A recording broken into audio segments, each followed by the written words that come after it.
اہم خبر آپ کو دے رہے ہیں کہ اسلام آباد ہائی کورٹ نے سائفر کیس میں شاہ محمود قریشی کی درخواست ضمانت مسترد کر دی۔ مزید تفصیل جان لیتے ہیں ڈان نیوز کے نمائندے عمر بڑنی سے۔ عمر بڑنی، کیا پیش رفت سامنے آئی ہے، آگاہ کیجیے گا۔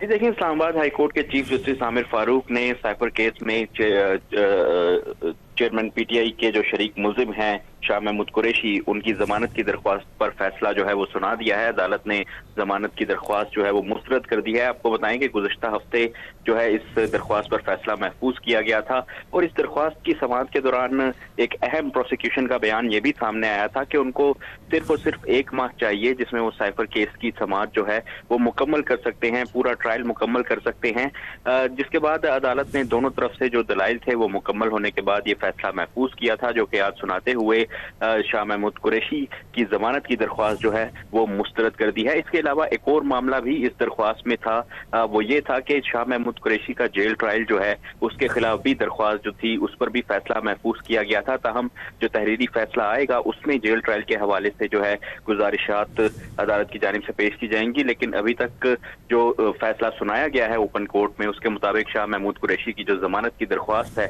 اس کو مسترد کیا گیا ہے۔ جی، اسلام آباد ہائی کورٹ نے سائفر کیس میں شاہ محمود قریشی کی درخواست ضمانت مسترد کر دی۔ تفصیل بتائے تھے عمر بڑنی، آپ کا بہت شکریہ۔